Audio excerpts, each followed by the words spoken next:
नमस्कार, मी पंजाब टक महाराष्ट्रातल्या शेतकऱ्याला सांगू इच्छितो की राज्यामध्ये 12 तारखेपासून जवळपास 12 पासून 20 पर्यंत राज्यात भाग बदलत पावसाळ्यासारखा पाऊस पडणार आहे, म्हणून हा अंदाज लक्षात येतात. पण राज्यातल्या सर्व शेतकऱ्याला सांगू इच्छितो की हा पाऊस मान्सून पूर्व असणार आहे, म्हणून हे लक्षात येतं. आणि राज्यातल्या परत एक शेतकऱ्याला सांगू इच्छितो की राज्यामध्ये आणखी सांगायचं झालं तर सगळ्यासाठी आनंदाची बातमी, मान्सून 12 मेला दस्तक देणार आहे. अंदमान बेटावर दस्तक धडक देणार आहे, म्हणजे अंदमान बेटावर दाखल होणार आहे. यावर्षी जवळपास 8-10 दिवस लवकरच येणार आहे, म्हणून हा अंदाज लक्षात येतात.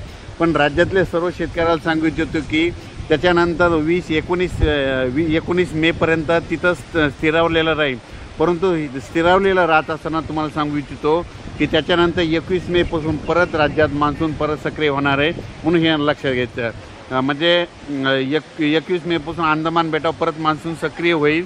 त्याच्यानंतर वेळेप्रमाणे जून महिन्यामध्ये आपल्या महाराष्ट्राकडे दाखल होणार आहे, म्हणून हे खास करून आनंदाची बातमी. सांगायचं झालं तर आपल्याला दरवर्षी जशी वाट बघावं लागते, तशी काही यावर्षी वाट बघण्याची गरज नाही. 12 मेला उद्याच्याला दस्तक देणार आहे, म्हणून हे अंदाज लक्षात आहे. पण त्यांची हळद असेल, ज्यांचा कांदा असेल, तुम्ही काय करायचा, काढून झाकण्याची तयारी ठेवा.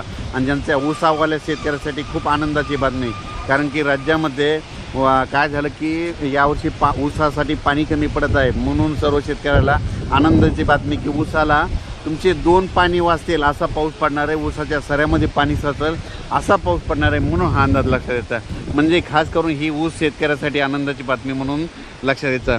पण हळद आणि कांदा शेतकऱ्यांना की विनंती की तुम्ही तुमचं जसे वेळ भेटेल तसा कांदा काढा, कारण की राज्यामध्ये जवळपास 30 मेपर्यंत असा दररोज 2-2 दिवस भाग बदलत आज या भागात उद्या त्या भागात पाऊस पडतच राहणार आहे. ते मान्सून पूर्व पाऊस असणार आहे, म्हणून हे लक्षात घ्यायचं.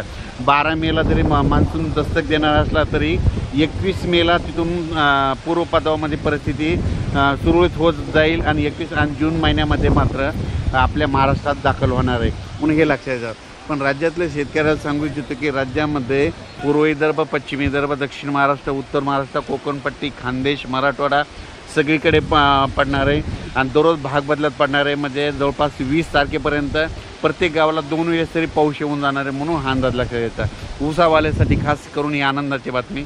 अचानक वातावरणात बदल झाला तर लगेच एक मेसेज दिला जाईल. धन्यवाद.